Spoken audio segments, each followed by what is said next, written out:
A graça e a paz do Senhor seja com todos os irmãos. Nós estamos fazendo uma série de meditações na primeira carta de João e eu gostaria de fazer leitura com você no texto que se encontra em 1 João, capítulo 2, dos versículos 3 ao 11. Repetindo, 1 João, capítulo 2, dos versículos 3 ao 11, onde nos diz assim a bendita palavra do Senhor, o nosso Deus.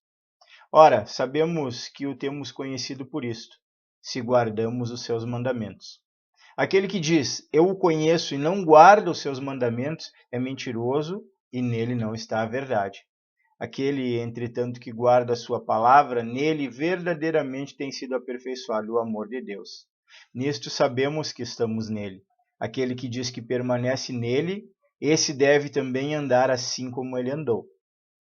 Amados, eu não vos escrevo um mandamento novo, senão um mandamento antigo, o qual desde o princípio tivestes. Esse mandamento antigo é a palavra que ouvistes. Todavia vos escrevo um novo mandamento, aquilo que é verdadeiro nele e em vós, porque as trevas se vão dissipando e a verdadeira luz já brilha. Aquele que diz estar na luz e odeia a seu irmão, até agora está nas trevas. Aquele que ama a seu irmão permanece na luz e nele não há nenhum tropeço.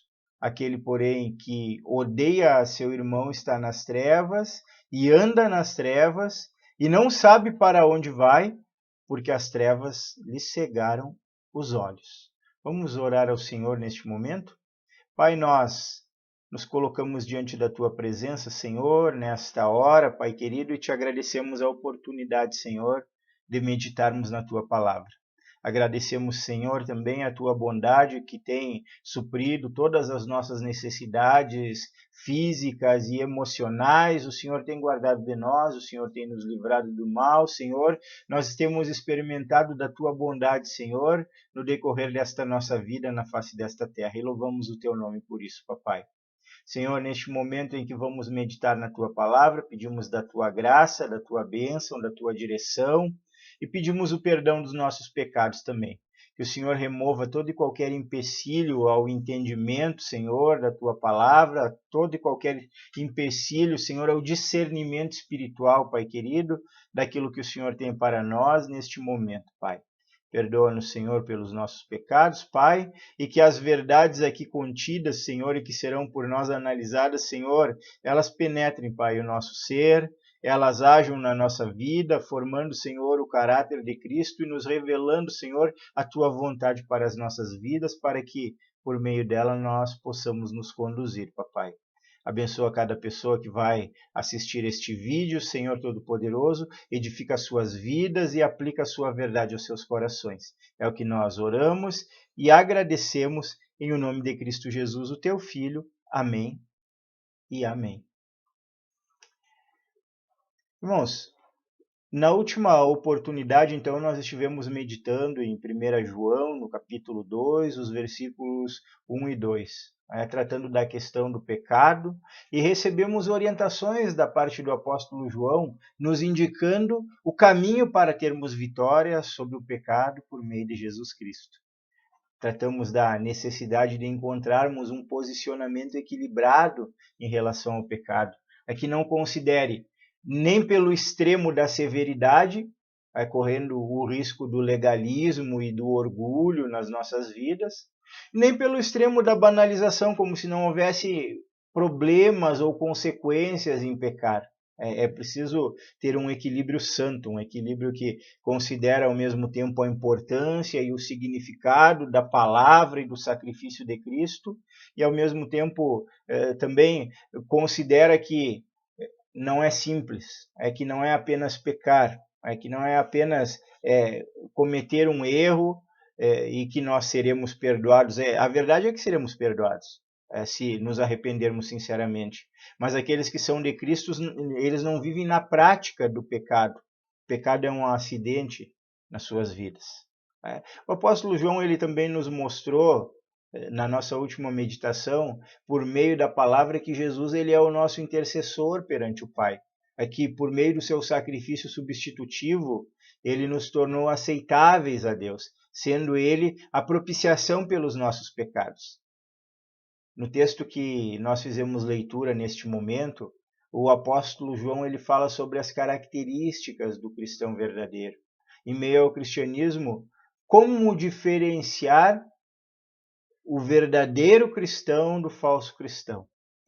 E João destaca aqui duas características principais que são identidades do cristão: a obediência à palavra de Deus e o amor. Comecemos falando um pouquinho a respeito da obediência à palavra de Deus, que é algo muito importante para as nossas vidas.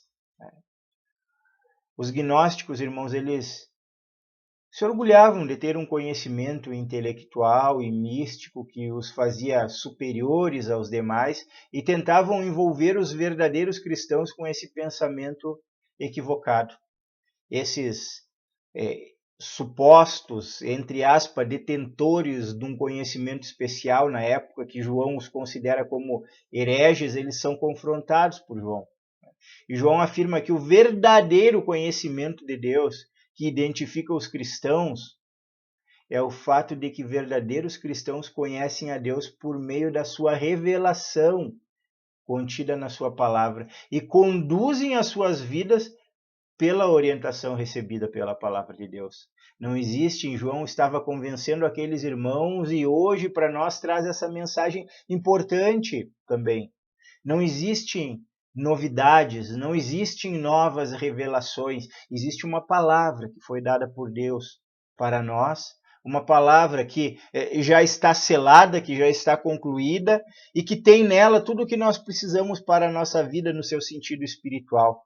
E nela nós nos colocamos e ela nós analisamos no decorrer das nossas vidas e a cada dia da nossa existência, meditando, aprendendo, sendo instruídos por ela e mediante a obra do Espírito Santo, olhando para essa palavra, que é muito mais do que um livro escrito, é a palavra de Deus, é a revelação da vontade de Deus para nós, Deus vai nos instruindo, Deus vai abrindo o nosso entendimento, Deus vai nos dando um discernimento a cada dia mais profundo da sua palavra e da sua vontade. O conhecimento de Deus por meio da sua palavra, ele não apenas conduz, ele dirige as nossas vidas. Ele vai mudando moralmente elas, à medida que nós nos submetemos e praticamos a palavra de Deus. Deus vai tratando, Deus vai nos tornando mais parecidos com Cristo, Deus vai aparando as arestas da nossa vida, Deus vai removendo, quando nós nos submetemos e buscamos sensibilidade à sua palavra e à sua vontade, Deus ele vai nos fazendo perceber aquilo que é prejudicial para nós, aquilo que precisa ser mudado nas nossas vidas e a maneira correta de conduzirmos as nossas vidas de acordo com a sua vontade, e isso acaba se traduzindo em bênção para as nossas vidas. Isso acaba se traduzindo em conhecimento, isso acaba se traduzindo em alegria, isso acaba se traduzindo em paz para a vida do cristão. A falta da prática da palavra de Deus, ela acaba por negar o conhecimento do próprio Deus. Uma das características do verdadeiro cristão é que esse cristão ele vive na prática da palavra de Deus.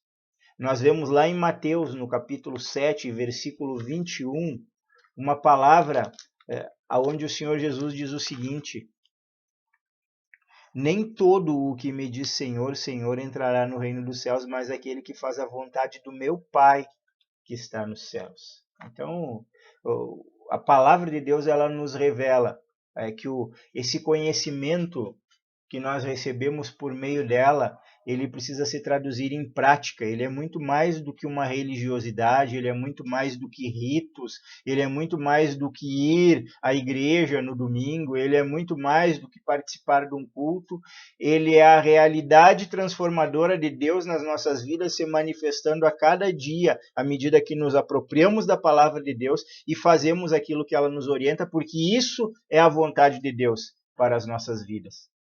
E esse era um dos problemas dos gnósticos que estavam contaminando a igreja com os seus falsos ensinos. Era o fato de eles negarem a verdade da palavra de Deus, eles viverem uma outra vida, e quando olhava-se para eles, eles não tinham o testemunho da verdade implícito em si. A obediência da palavra de Deus, meus irmãos, ela é prova de que Deus está em nós. Quando nós olhamos para o versículo 5 do texto que nós fizemos leitura, diz: aquele, entretanto, que guarda a sua palavra, nele verdadeiramente tem sido aperfeiçoado o amor de Deus. Então, o amor de Deus é aperfeiçoado em nós à medida que obedecemos a palavra de Deus. E o nosso amor, ele é demonstrado pela obediência aos mandamentos do Senhor. Essa é uma questão muitas vezes comum aos cristãos, esse questionamento no nosso íntimo. De que maneira eu posso demonstrar o meu amor por Deus?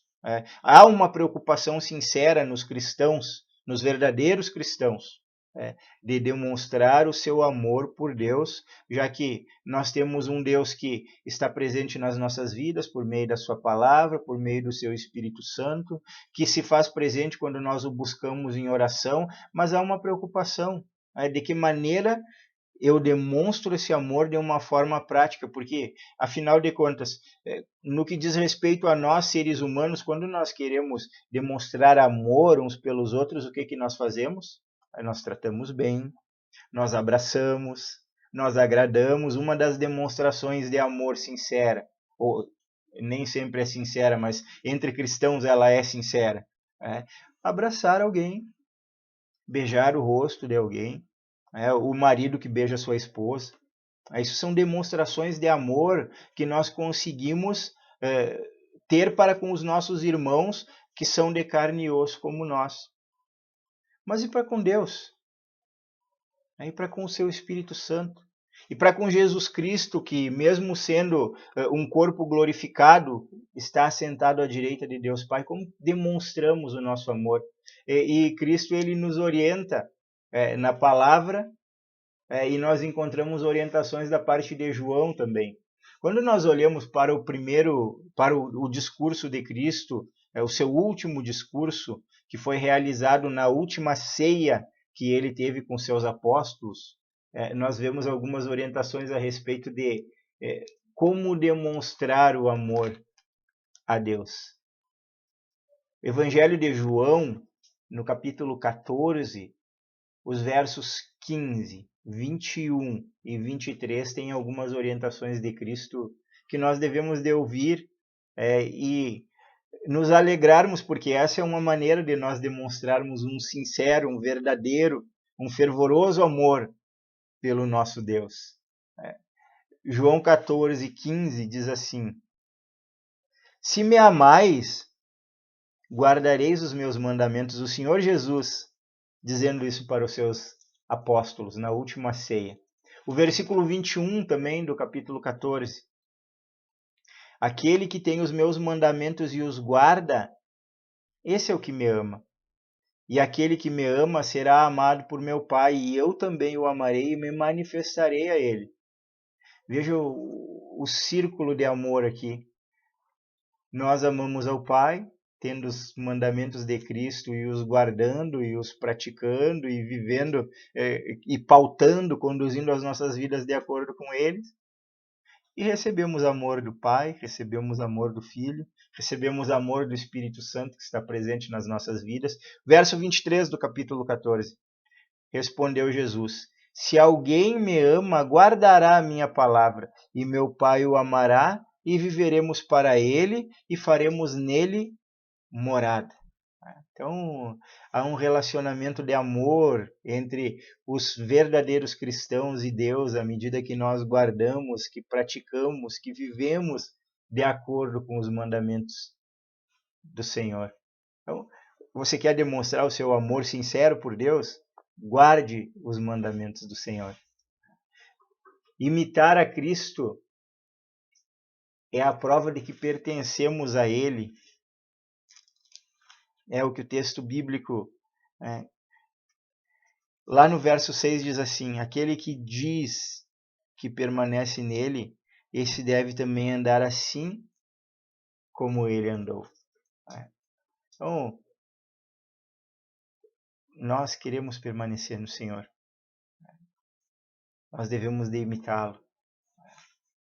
Isso demonstra que nós pertencemos a Ele. O Senhor Jesus é aquele que viveu de forma humilde. O Senhor Jesus é aquele que serviu. O Senhor Jesus é aquele que se entregou a si mesmo em favor das nossas vidas. Então, se nós queremos ser imitadores de Cristo, se nós queremos andar como Ele andou, nós precisamos buscar em Deus, nós precisamos aplicar a nossa vida, nós precisamos olhar para a palavra do Senhor, nós precisamos da ação do Espírito Santo nas nossas vidas, de maneira que nós vivamos também, ou andemos também como Ele andou. Isso é permanecer no Senhor, é sermos semelhantes a Cristo, é sermos imitadores do Senhor. Essa é uma palavra importante para as nossas vidas. Meus irmãos, em segundo lugar, João ele nos demonstra uma outra característica do cristão, que é o amor. O amor ele é uma evidência de que o cristão ele está na luz de Deus, na luz da palavra do Senhor, na luz da vontade do Senhor. O texto que nós fizemos leitura dos versículos 7 ao 11, principalmente os versículos 7 ao 8, eles nos mostram o seguinte: Amados, não vos escrevo mandamento novo, senão um mandamento antigo, o qual desde o princípio tivestes. E este mandamento antigo é a palavra que ouviste. Todavia vos escrevo novo mandamento, aquilo que é verdadeiro nele e em vós, porque as trevas se vão dissipando e a verdadeira luz já brilha. Ainda que nós não tenhamos aqui, nesses dois versículos, a palavra amor, nós vamos olhar mais para adiante e o contexto e o assunto do versículo, desses versículos de 7 a 11, é o amor contrastado com o ódio. O que identifica, o que caracteriza o verdadeiro cristão? O amor. O que distingue o falso cristão, o herege, o gnóstico do verdadeiro cristão? O ódio. Então, João ele está falando aqui a respeito do amor, e nesses dois versículos 7 e 8 ele fala de um mandamento velho, que se refere ao que já foi dito desde o início, porque a ordenança de amarmos ao nosso próximo não é algo novo. Quando nós olhamos o amor ao próximo, é a base, é uma das bases fundamentais da Escritura Sagrada. Quando nós olhamos, por exemplo, lá em Levítico, no capítulo 19, versículo 18, nós já temos a orientação que o próprio Senhor Jesus posteriormente usa para dizer que o resumo dos mandamentos da lei de Deus são amar a Deus sobre todas as coisas e o próximo como a si mesmo. Versículo 18 do capítulo 19 de Levítico nos traz essa orientação já no Pentateuco, já quando Moisés escreve para o povo de Deus lá no deserto, nós temos essa orientação: ama o teu próximo como a ti mesmo. Então, em primeiro lugar, João diz: não vos escrevo um mandamento novo, senão um mandamento antigo, o qual desde o princípio tiveste. Esse mandamento antigo é a palavra que ouviste, ou seja, há uma orientação no que diz respeito ao amor, uma responsabilidade do cristão desde o princípio de amar o próximo como a si mesmo. Todavia vos escrevo um novo mandamento. E ao que se refere esse novo mandamento, agora João está fazendo alusão ao mandamento que o Senhor Jesus Cristo deu em relação ao amor. Quando nós olhamos para João no capítulo 13, o Evangelho de João no capítulo 13, os versos 34 e 35, nós temos uma palavra do Senhor também na última ceia, seu último discurso para os seus apóstolos. E aqui ele diz: um novo mandamento vos dou, que vos ameis uns aos outros, assim como eu vos amei. Nisso conhecerão que sois meus discípulos, se vos amardes uns aos outros, assim como eu vos amei. O que João está tratando aqui? De uma responsabilidade maior ainda para as nossas vidas agora, como cristãos. Já tínhamos uma orientação de amarmos o nosso próximo como a nós mesmos, o que é algo importante, o que é algo significativo. É porque nós temos cuidado conosco, nós temos cuidado com o nosso bem-estar, nós nos amamos, nós fazemos e desejamos o melhor para nós. É isso que nós devemos desejar para os outros, amar da maneira que nós amamos, cuidar da maneira que nós cuidamos de nós mesmos. Agora, João diz assim, só que Jesus, ele nos orientou a amarmos o nosso próximo de uma maneira além, de uma maneira sacrificial, de uma maneira semelhante à maneira como Cristo nos amou. Jesus Cristo é o exemplo de serviço, é o exemplo de compaixão, é o exemplo de amor, é o exemplo de misericórdia. A maneira de nós amarmos e sermos conhecidos como discípulos de Cristo para os nossos dias é amando como Cristo amou. É bem verdade que nós precisamos de graça de Deus, é bem verdade que nós precisamos da ação do Espírito Santo nas nossas vidas, é bem verdade que nós precisamos de consagração, e é bem verdade que nós devemos de tomar atitudes para que isso seja uma realidade nas nossas vidas. Devemos refletir a respeito disso. A nossa responsabilidade como cristãos é amarmos como Cristo amou. É isso que deve ser feito por nós, irmãos. É isso que o Senhor Jesus exige de nós. E é nisso que nós somos conhecidos como discípulos de Deus. Essa é a obra do Espírito Santo nas nossas vidas. À medida que ele nos torna semelhantes a Cristo, nós nos tornamos mais parecidos com o Senhor, nós praticamos o amor, nós praticamos a misericórdia, nós praticamos a compaixão, a justiça para com o nosso próximo. E isso demonstra que Cristo está em nós e que nós estamos em Cristo. E isso é evidência de que somos verdadeiramente cristãos e que andamos na luz.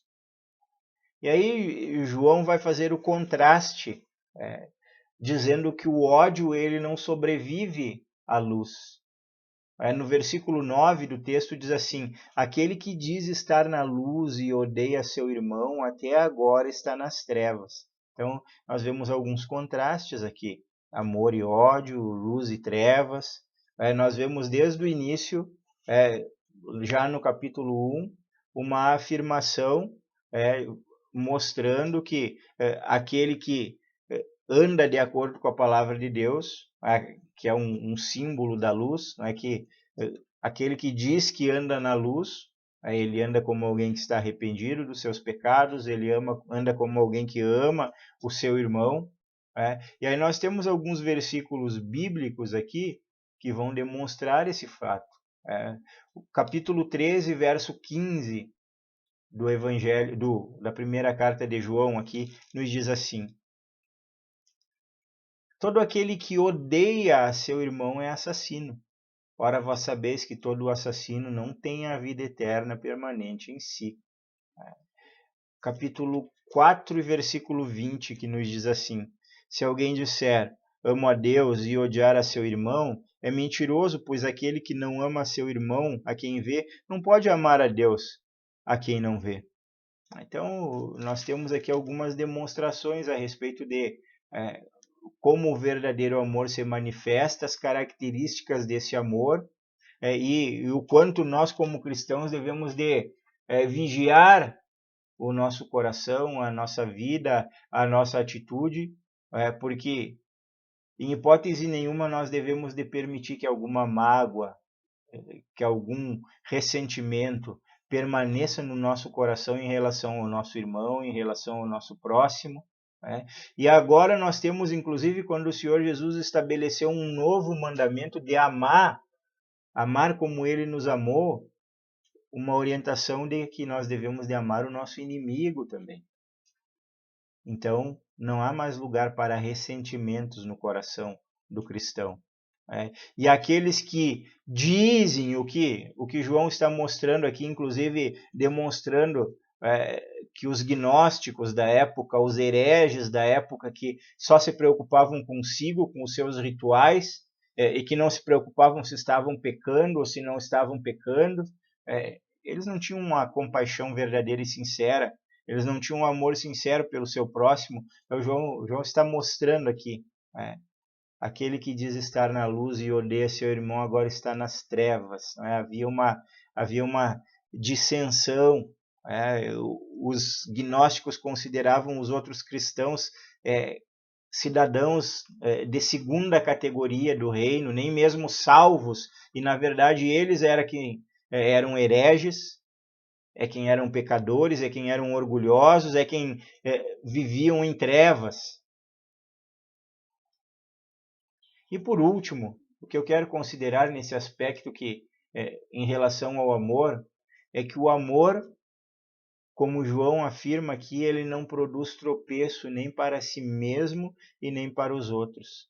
O texto no capítulo 10 diz assim: aquele que ama a seu irmão permanece na luz e nele não há nenhum tropeço. Aquele, porém, que odeia a seu irmão está nas trevas, anda nas trevas, não sabe para onde vai, porque as trevas lhe cegaram os olhos. Então, o amor, ele faz com que aquele que é cristão tenha uma preocupação sincera, de ser um instrumento de bênção, de ser um instrumento de misericórdia, de ser um instrumento de Deus, do amor de Deus, para si e para o seu próximo. Ele, tendo o verdadeiro amor presente na sua vida, ele ama o seu irmão e ele toma cuidado para que, em hipótese nenhuma, ele seja um tropeço, um empecilho para a fé, para o crescimento do irmão, para impedir que o irmão, de alguma maneira, possa crescer. Ou seja, cuidado de verdadeiros cristãos, não ser empecilho na vida dos irmãos, não ser pedra de tropeço, não escandalizar.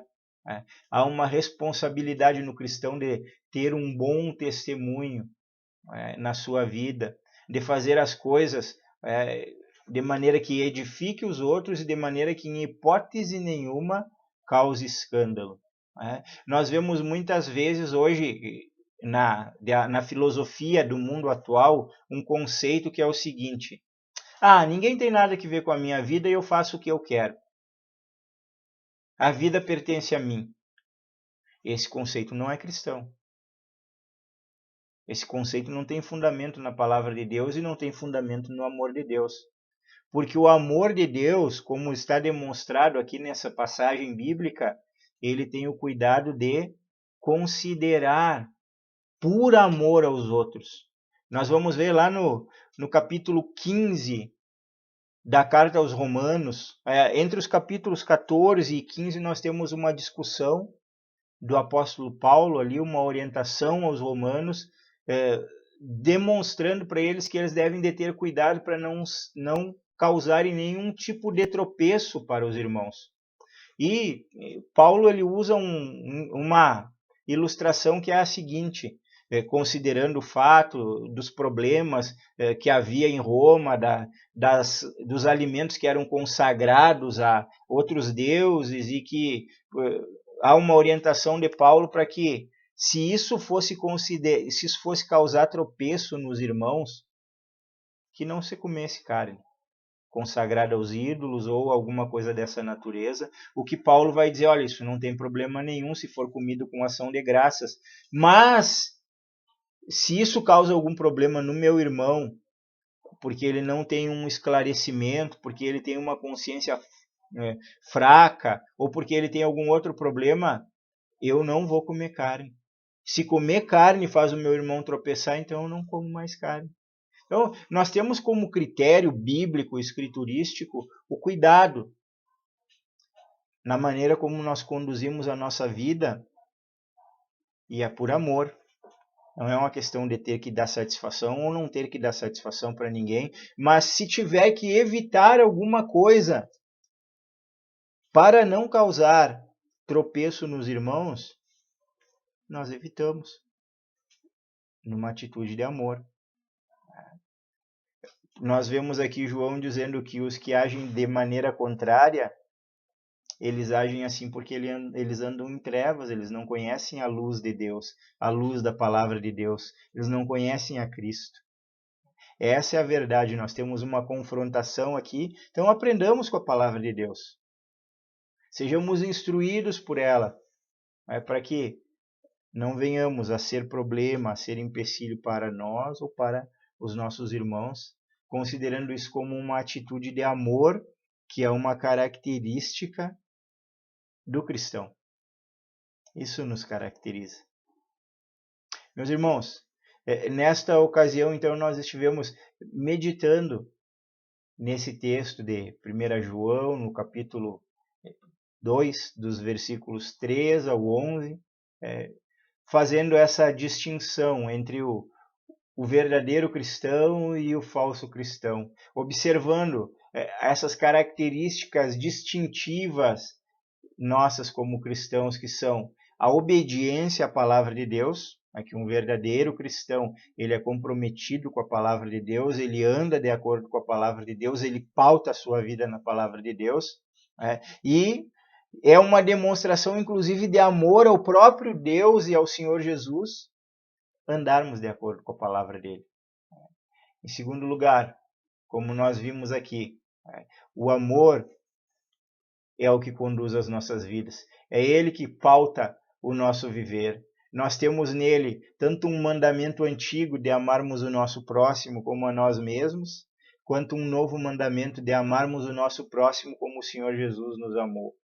Considerando sempre que o ódio, ele não sobrevive à luz do Evangelho, porque nós somos orientados a perdoar e a amar. E lembrando que o amor que está em nós, ele nos leva a tomarmos um cuidado de não sermos instrumentos de tropeço para os nossos irmãos e para o nosso próximo. Que Deus nos ajude a sermos essas pessoas e aplique a sua palavra às nossas vidas.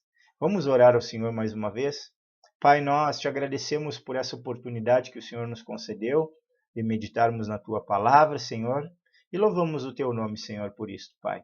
Que a tua mão continue sendo sobre as nossas vidas, Pai. Que o Senhor nos ajude a sermos cristãos sinceros, cristãos verdadeiros, Pai querido, que vivem na prática, Pai querido, da tua palavra, inclusive como uma maneira de demonstrar que amamos o Senhor, Pai.